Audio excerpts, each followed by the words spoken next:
Bienvenidos a una clase más de Farmacología 3, donde nos toca ver farmacología neoplásica. Pero antes de arrancar vamos a definir qué es la neoplasia, ¿sí? En medicina el término neoplasia hace referencia a la multiplicación o crecimiento anormal de células en un tejido del organismo. Y lo relacionamos con la palabra tumor, ¿sí? Que se forman por neoplasia, por ese crecimiento anormal. Pero cuando hablamos de tumor, no estamos hablando necesariamente de un cáncer. Un tumor es cualquier estructura, puede ser por ejemplo un grano, que crece de manera anormal por esta neoplasia en un tejido del organismo, sin ser maligno. En cuanto a los objetivos de la acción farmacológica, debemos pensar que el cáncer se caracteriza por la existencia de células que han sufrido un cambio en los mecanismos de control que regulan su capacidad de diferenciación y de proliferación. La proliferación excesiva ocasiona la penetración en tejidos adyacentes, la compresión de estructuras vecinas, como nervios, vasos, etc., y la migración a otros territorios donde mantienen su capacidad de crecer y proliferar. El objetivo último de la terapéutica anticancerosa es la eliminación completa de toda célula cancerosa mediante métodos quirúrgicos, radioterápicos y farmacológicos. Si esta extirpación completa es posible, se habla de curación o tratamiento radical, pero si la neoplasia no está localizada, existen metástasis o no es posible la erradicación por motivos diversos. El objetivo de la terapéutica es paliativo, reducir el tamaño del tumor o el número de células, aliviar los síntomas y prolongar la supervivencia con una calidad de vida aceptable. La farmacología anticancerosa constituye un método terapéutico muy útil que coayuda, junto con la cirugía y la radioterapia, a mejorar el pronóstico de la enfermedad. Y acá vamos a definir algunos términos. ¿Cómo proliferar? Proliferar, cuando hablamos de proliferar, estamos hablando de una multiplicación abundante, de una reproducción de ese tejido, de esas células en formas similares. Y un término más a definir es la palabra metástasis, ¿sí? Que en medicina se utiliza para nombrar a la propagación de un foco canceroso en un órgano distinto de aquel en que se inició. En cuanto a la clasificación y mecanismos generales de la acción antineoplásica y citotóxica, nos resulta útil clasificarlos en función de su origen y de su principal mecanismo de acción. Tenemos fármacos antimetabólicos que actúan en la fase de síntesis del ciclo celular porque interfieren en la síntesis de ADN y ARN. Tenemos también fármacos que son productos naturales, inhibidores de la mitosis, inhibidores de la topoisomerasas, antibióticos, enzimas. Luego tenemos los agentes alquilantes y formadores de enlaces en el ADN, que muestran gran afinidad por el ADN y las proteínas a los que adicionan sus radicales altamente reactivos y así producen enlaces entre cadenas de ADN y otras transformaciones, impidiendo su replicación y transcripción de ARN. Su acción tiene lugar en cualquier fase del ciclo. Y otros compuestos tenemos diversas hormonas hipotalámicas, glucocorticoides, andrógenos, estrógenos y gestágenos, y sus correspondientes antagonistas son muy eficaces en tumores hormonodependientes. Existen además otras sustancias de diversos tipos que actúan por mecanismos muy variados.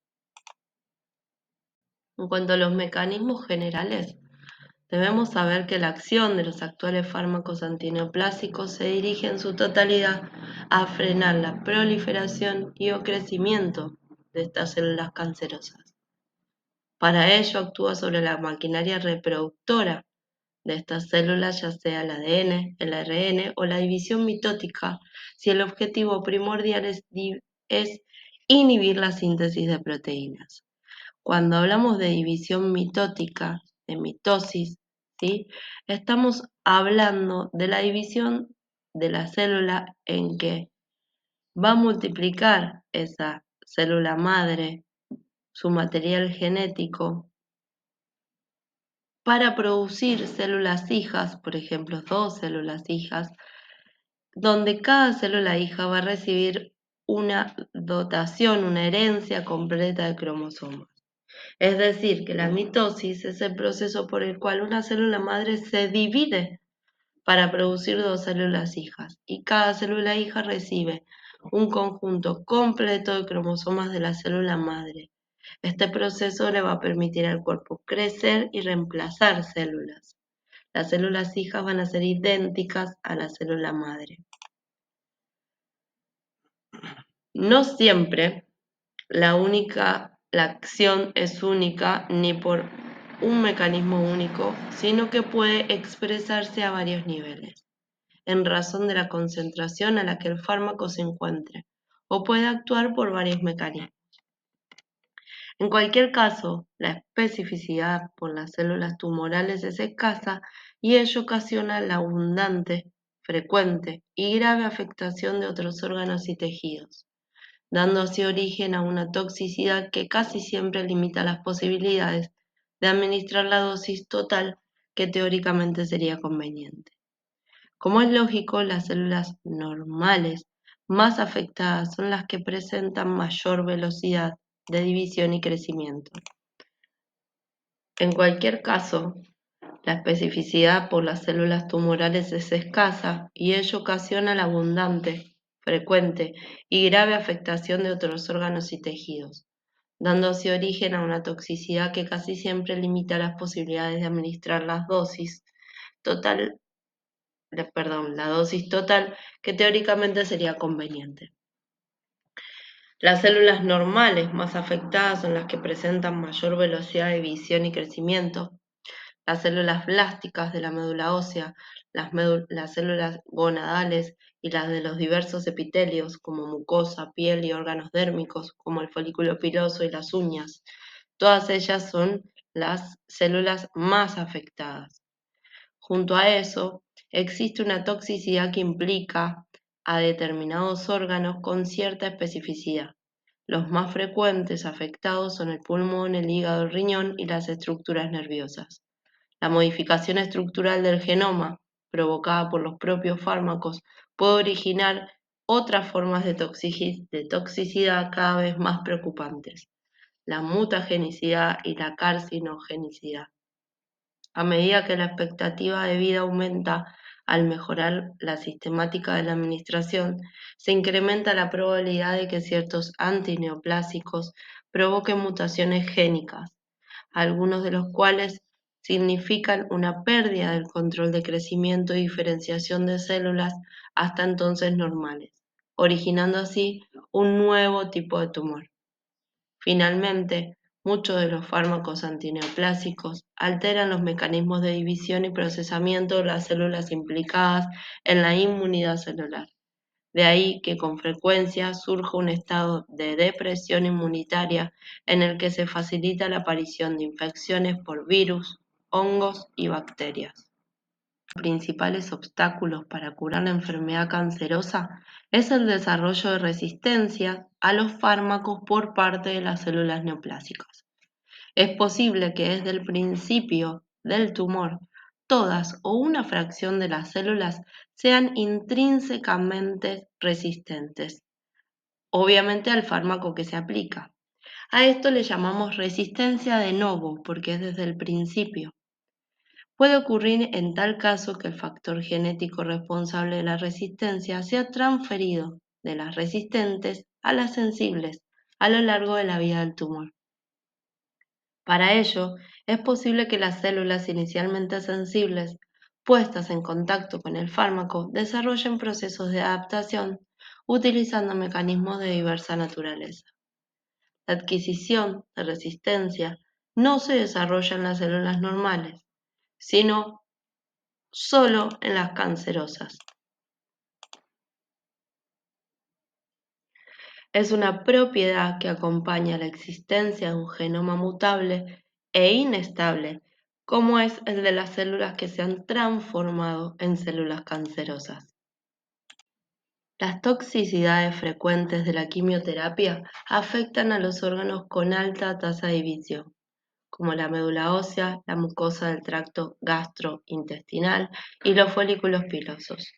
Estos efectos colaterales a menudo son reversibles. Si hablamos de manera más específica de las toxicidades frecuentes de la quimioterapia, debemos hablar, por ejemplo, de la supresión de la médula ósea, donde se puede generar leucopenia, trombocitopenia y anemia, es decir, una falta de los leucocitos, un déficit de leucocitos, de trombocitos, hablamos de plaquetas, y una anemia, causada por la mayoría de los fármacos anticáncer, excepto algunos como la bleomicina, vincristina y las hormonas. Si hablamos de toxicidad gastrointestinal, tenemos que hablar de náuseas y vómitos, diarrea, mucositis, ¿sí? Inflamación de la mucosa. Si hablamos de alopecia, hablamos de pérdida de peso, pudiendo causar también toxicidad renal, toxicidad pulmonar y neuropatía periférica. Cuando hablamos de neuropatía periférica estamos hablando de una patología de diferentes signos y síntomas que se dan en los nervios a carácter periférico. Por ejemplo, que aumente la sensibilidad, que pierda fuerza alguna extremidad, que sienta ese hormigueo denominado médicamente parestesia, ¿sí? Eso es una neuropatía, una afección del nervio a nivel periférico. En cuanto a las complicaciones a largo plazo, debemos pensar en cardiomiopatía. Recordemos que el corazón es una bomba muscular que tiene una membrana interna denominada endocardio, una membrana externa denominada pericardio y una parte media que es el músculo cardíaco, el miocardio, ¿sí? Que es el principal músculo cardíaco.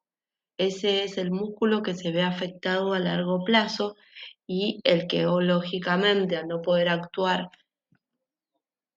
de manera correcta como músculo puede traer alguna patología cardíaca a largo plazo.